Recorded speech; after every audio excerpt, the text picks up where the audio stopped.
എല്ലാവർക്കും നമസ്കാരം. അപ്പോൾ കഴിഞ്ഞ വീഡിയോയിൽ ഞാൻ ജെൻസിൻ്റെ ഹാൻഡ് കർച്ചീഫ് തയ്ക്കുന്ന വീഡിയോ ആണ് ഇട്ടത്. അപ്പോൾ നിങ്ങളതെല്ലാം ഒന്ന് പോയി കാണണം. അപ്പോൾ ആദ്യം ആ കർച്ചീഫ് തയ്ക്കുന്ന ഇത് കണ്ടാൽ മാത്രമേ നിങ്ങൾക്ക് അടുത്തതിലേക്ക് കടന്നാൽ എല്ലാം മനസ്സിലാവുള്ളൂ. ഇതിപ്പോൾ ലേഡീസിൻ്റെ ഹാൻഡ് കർച്ചീഫ് തയ്ക്കുന്ന മെത്തേഡാണ് കേട്ടോ. അപ്പോൾ നിങ്ങൾ വിചാരിക്കും എന്താണ് കർച്ചീഫ് മാത്രം പഠിപ്പിക്കുന്ന ഇതുള്ളൂന്ന്. പക്ഷേ ബിഗിനേഴ്സിന് മാത്രമുള്ളതാണ്. ബിഗിനേഴ്സ് ഇതേപോലെ പഠിച്ചു വന്നാലും മാത്രമേ നമുക്ക് ബാക്കിയുള്ളതൊക്കെ സിമ്പിളായിട്ട് തോന്നുള്ളൂ. അപ്പോൾ ലേഡീസിൻ്റെ ഹാൻഡ് കർച്ചീഫ് എന്ന് പറയുമ്പോൾ ഒന്നല്ലെങ്കിൽ 8 ഇഞ്ച്, അല്ലെങ്കിൽ 10 ഇഞ്ച്, അല്ലെങ്കിൽ 11 ഇഞ്ച്, ഇത്രയും വരാൻ പാടുള്ളൂ കേട്ടോ ലേഡീസിൻ്റെ ഹാൻഡ് കർച്ചീഫ്.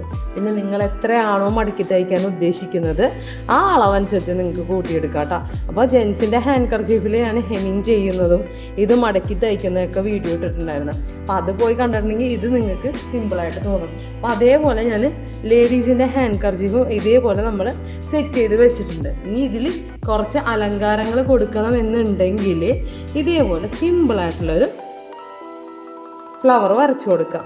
എന്നിട്ട് നമുക്ക് ഇതേപോലെ ലേസൊക്കെ പിടിപ്പിച്ചു കൊടുത്താൽ നല്ല ഭംഗി കിട്ടും കേട്ടോ. ലേസ് പിടിപ്പിക്കുമ്പോൾ ഇത് നോക്കിക്കേ, ഇതേപോലെ നമുക്കിങ്ങനെ ലേസ് പിടിപ്പിച്ച് കൊടുക്കാവുന്നതാണ്. ഈ ലേസ് പിടിപ്പിക്കുമ്പോൾ നമ്മൾ ഈ പോയിന്റ് എത്തൂലേ, ഈ മൂലഭാഗം എത്തുമ്പോൾ ഇതേപോലെ ഇങ്ങനെ സ്ക്വയറായിട്ട് വേണം മടക്കി വെക്കാൻ. നോക്കിക്കേ, ഇങ്ങനെ വരിക, ഇങ്ങനെ പിന്നെ ഇതേപോലെ ഇങ്ങനെ മടക്കി വെച്ച് 4 സൈഡും പിടിപ്പിച്ചാൽ നല്ല ഭംഗിയായിരിക്കും കാണാനായിട്ട്. അപ്പം നിങ്ങളുടെ വീട്ടിൽ ഇതേപോലത്തെ ലേസ് ഉണ്ടെങ്കിൽ ഇത് ബൾക്കായിട്ട് മേടിക്കുമ്പോൾ റേറ്റ് കുറവാണ് കേട്ടോ. അപ്പം എല്ലാ ഡ്രസ്സിനും പിടിപ്പിക്കുകയും ചെയ്യാം. കാഷ്വൽ ലുക്കുള്ള ലേസാണ്. അപ്പം ഞാനിവിടെ ചെറുതായിട്ടൊരു ഫ്ലവർ വരച്ചു കൊടുത്തിട്ടുണ്ട്. അതെങ്ങനെയാണ് തുന്നണമെന്ന് ഞാൻ കാണിച്ചു തരാം നിങ്ങൾക്ക്. ഇതേപോലെ കെട്ടിടാതെ വേണം എടുക്കാനായിട്ട്. ഞാൻ കഴിഞ്ഞ വീഡിയോയിൽ പറഞ്ഞായിരുന്നു കെട്ടിടാതെ വേണം തയ്ച്ചെടുക്കാനായിട്ടെന്ന്. അപ്പോൾ വെറുതെ ഒരു റണ്ണിങ് സ്റ്റിച്ചാണ് ഞങ്ങളിവിടെ ചെയ്ത് കൊടുക്കുന്നത്. അപ്പം നമ്മൾ ആദ്യം ഇതേപോലെ ഒരു പോയിന്റ് ഇട്ട് കൊടുത്തിട്ട് ഇതേപോലെ ഒരു ചെറിയ കെട്ടിട്ട് കൊടുക്കണം. എന്നാൽ മാത്രമേ ഭംഗി ഉണ്ടാവുള്ളൂ കേട്ടോ. അപ്പോൾ ഈ റണ്ണിങ് സ്റ്റിച്ച് വെറുതെ റണ്ണിങ് സ്റ്റിച്ച് കാണിച്ചു തരാൻ കാര്യം എന്താണെന്നറിയോ, നമുക്കിവിടെ ലേസ് കൊടുക്കൂലേ, ഈ ലേസിലും ഒറ്റ നൂലെടുത്തിട്ട് റണ്ണിങ് സ്റ്റിച്ച് വേണം കൊടുക്കാനായിട്ട്. അപ്പോൾ ഓരോന്നും 1 by 1 ആയിട്ട് ചെയ്യുമ്പോഴുണ്ടല്ലോ അതിൻ്റേതായ ഒരു നിങ്ങൾക്ക് മനസ്സിലാവും ഇത് എങ്ങനെയാണെന്നുള്ളത്. അപ്പോൾ ഫസ്റ്റ് മുതൽ നിങ്ങൾക്ക് പഠിക്കാൻ ആഗ്രഹം ഉണ്ടെങ്കിൽ ഇതിന് മുമ്പത്തെ വീഡിയോ പോയി കണ്ടിട്ടുണ്ടെങ്കിൽ നിങ്ങൾക്ക് മനസ്സിലാകും. അപ്പം ഇങ്ങനെ തയ്ച്ച് കൊടുക്കണം കേട്ടോ. ഇത് കണ്ട, ഇതാണ് വെറുതെ റണ്ണിങ് സ്റ്റിച്ചാണ്. അപ്പം വീട്ടിൽ മെഷീൻ ഇല്ലാത്തവർക്കും നമുക്ക് ഇതേപോലെ ഇങ്ങനെ റണ്ണിങ് സ്റ്റിച്ച് കൊടുക്കാവുന്നതാണ് കേട്ടോ.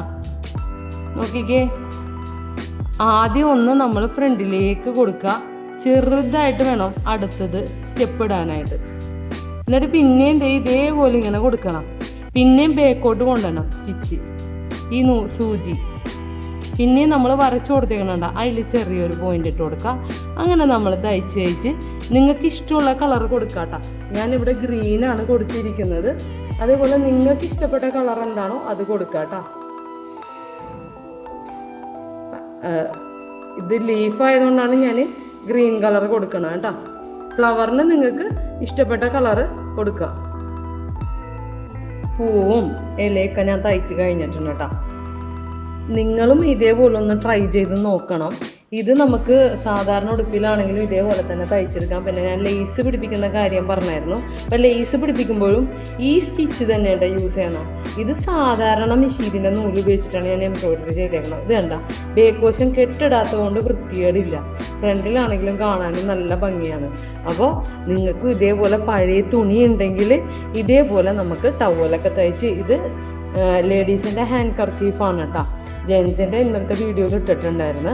അപ്പോൾ നിങ്ങൾക്ക് ഇത് ഇഷ്ടപ്പെട്ടാൽ, എൻ്റെ വീഡിയോ കണ്ടിട്ട് ഉപകാരപ്രദമായാൽ ലൈക്ക് ചെയ്യാനും ഷെയർ ചെയ്യാനും സബ്സ്ക്രൈബ് ചെയ്യാനൊന്നും മറക്കരുത് കേട്ടോ. വീണ്ടും നല്ലൊരു വീഡിയോ ആയിട്ട് വരുന്നവരെ താങ്ക്സ് ഫോർ വാച്ചിങ്.